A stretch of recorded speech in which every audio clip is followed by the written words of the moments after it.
Madame la ministre, vous avez fait référence dans vos propos d'introduction à la question des migrations et à la recherche d'un instrument financier spécifique.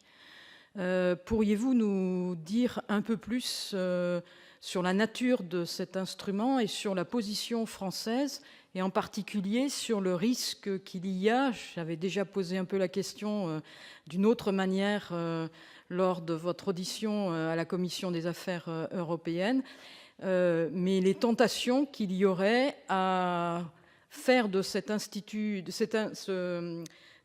instrument financier le risque de voir diminuer les crédits en matière de cohésion sociale en Europe.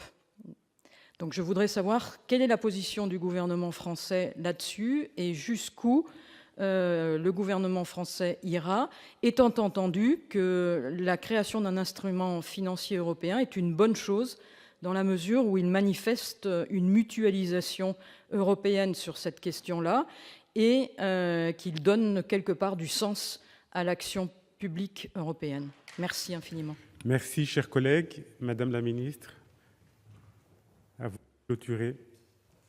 Madame la sénatrice Harribey, j'ai fait mention de cette hypothèse.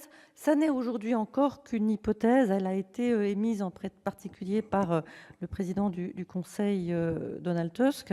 Elle vient d'une préoccupation que nous partageons, celle qui consiste à faire en sorte que, pour traiter des questions migratoires, comme le disait mon collègue espagnol ce matin, puisque j'étais à Bruxelles pour le Conseil Affaires Générales, on ne passe pas son temps à tendre le sombrero.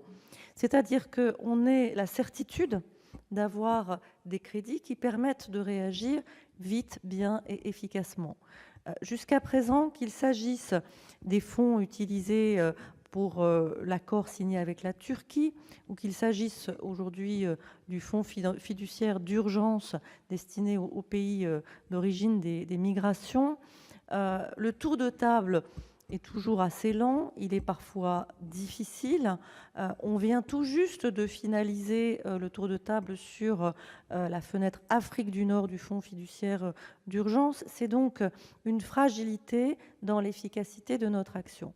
Être capable de la stabiliser est probablement nécessaire, même s'il faudrait aussi garder une forme de flexibilité pour ce type de crédit. En réalité, c'est la question de ce qu'on met dans le budget européen et du type de flexibilité qu'on y inscrit pour, par exemple, faire face à des crises inattendues. De ce point de vue-là, jusqu'à présent, le budget européen présente un certain nombre de faiblesses. Alors, vous mettez le doigt sur la question qui est quid des fonds de cohésion? Je pourrais vous dire quid de la PAC. En gros, quid des grandes politiques européennes traditionnelles par rapport à l'émergence de nouveaux besoins, de nouvelles attentes, et aussi par rapport au départ d'un contributeur net, le Royaume-Uni. Ça sera toute la difficulté de la négociation du futur cadre financier pluriannuel. Cela rend nécessaire de travailler à davantage d'efficacité et de simplicité pour les fonds comme les fonds structurels ou la politique agricole commune. Cela rend nécessaire aussi de lutter contre des mauvaises pratiques, par exemple les rabais qui avaient été accordés à un certain nombre d'États membres contributeurs nets.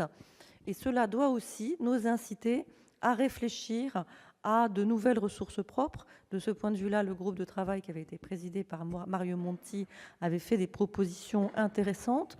Nous-mêmes, nous avons proposé de travailler à une taxe sur les grands acteurs du numérique. Nous avons proposé de travailler à une taxe environnementale.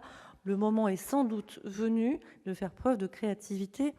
Nous devons faire face à ces besoins, à ces attentes de nos concitoyens sur les politiques européennes, et nous devons être capables de les financer. Merci, Madame la ministre. Nous en avons ainsi terminé avec ce débat.